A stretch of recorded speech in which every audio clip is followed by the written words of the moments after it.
Assalamualaikum warahmatullahi wabarakatuh. Bismillah, alhamdulillah. Wassalatu wassalamu ala rasulillah wa ala alihi wa sahbihi wa mawalah wa la hawla wa la quwata illa billah amma ba'da. Kepada sahabat-sahabat subscriber dimanapun Anda berada, semoga selalu sehat dan mudah-mudahan selalu berbahagia.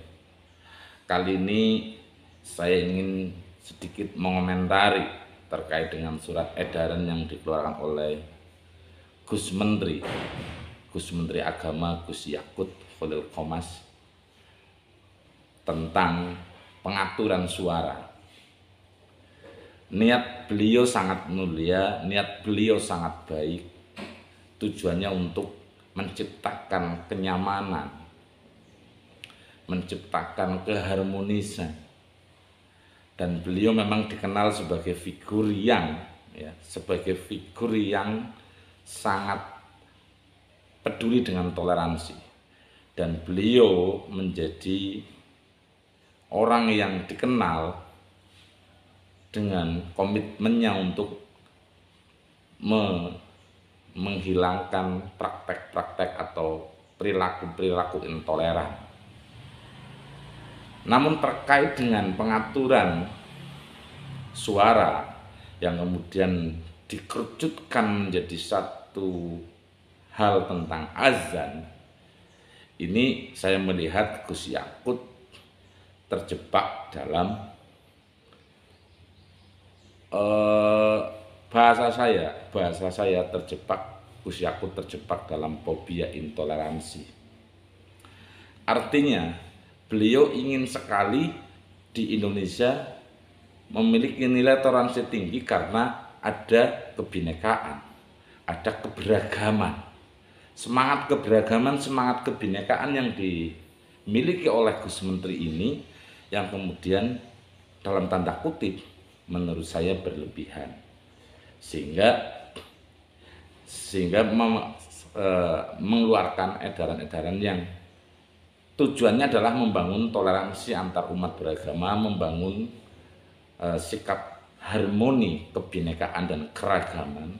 Tapi di sisi lain kita harus menyadari bahwa di Indonesia adalah mayoritas umat Islam atau negara dengan penduduk muslim terbanyak di dunia secara persentase. Nah, ini tentunya menjadi ambiguitasnya di situ. Di sisi lain, di negara kita ini dalam beragama, terutama kaum muslim, itu cukup fanatik. Ketika disentil hal-hal yang berbau agama, itu cukup responsif dan kurang baik untuk kepentingan nasional. Apalagi persoalan Pilkada Jakarta tahun 2017, bagaimana kemudian isu agama menjadi komoditas politik dan hari ini lukanya belum sembuh. Ada yang terluka, ada yang melukai dengan isu-isu agama dalam kepentingan politik setelah berjalan 3 tahun ini. Sehingga ketika Gus Yakut mencoba untuk membangun perilaku toleransi dalam kebinekaan, dalam keragaman ini dengan bentuk surat edaran termasuk pengaturan suara, penggunaan toa atau penggunaan media suara di masjid dan musola, itu akan menjadi bola panas, menjadi hal yang akan terus menjadi komoditas di media sosial. Lah, saran saya terkait dengan hal itu, perlu dicabutnya surat edaran. Karena jika ini dipaksakan juga tidak akan menyelesaikan masalah. Meskipun mencabut surat edaran juga tidak menyelesaikan masalah. Setidaknya saya lebih sepakat dengan pendapat Cak Imin, kalau persoalan toa adalah persoalan kearifan lokal yang harus kita hormati, harus kita jaga. Karena membahas masalah suara itu tidak sederhana. Karena beliau juga menyampaikan kebetulan analoginya adalah suara anjing. Artinya selain suara anjing banyak suara-suara lain yang menimbulkan kebisingan. Misalnya hiburan, mungkin saat ini sedang ada pandemi sehingga tidak terlalu banyak kegiatan-kegiatan hiburan. Tapi sebelum pandemi, kegiatan hiburan yang mengeluarkan suara yang keras juga nanti akan diatur. Artinya akan berdampak ke banyak hal yang harus diatur, suara-suara yang menimbulkan kebisingan. Bahkan yang dianalogikan atau yang dicontohkan oleh Gus Menteri adalah anjing. Anjing 5 kali gonggong, yaitu memang kesalahan kalimat yang menurut saya kurang tepat dikeluarkan oleh Gus Menteri. Di sisi lain ada pengaturan masjid dan musola, di sisi lain beliau menganalogikan sebuah kebisingan dengan anjing 5 kali bersuara. Ini kan tentunya kurang arif dan kurang bijak. Beliau adalah seorang menteri, tapi yakin beliau juga manusia biasa, tentunya bisa salah dan bisa benar, kadang salah, kadang benar. Kembali ke kodrat manusia bahwa al-insan mahadul khoto wanisya. Tapi terpenting dari ini semua adalah bagaimana kita tetap menjaga kesatuan dan persatuan kita sebagai bangsa.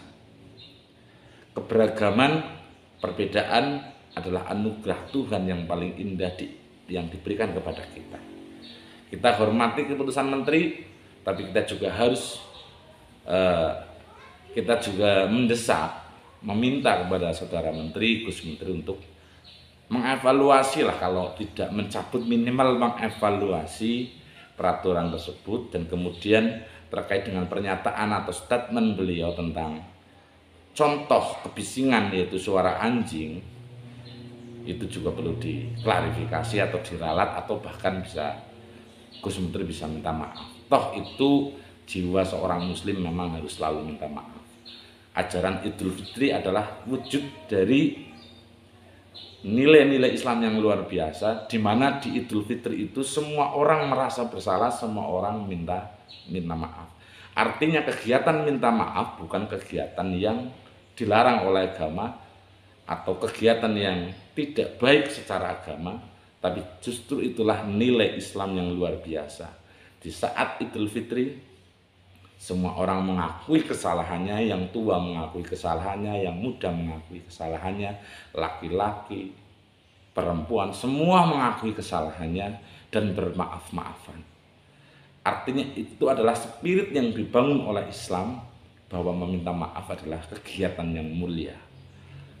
Mungkin itu yang terpenting. Mari kita sama-sama menjaga kedamaian kita sebagai bangsa yang berbineka tunggal ika. Abadi jaga NKRI. Saya Bas Rosadi. Assalamualaikum warahmatullahi wabarakatuh.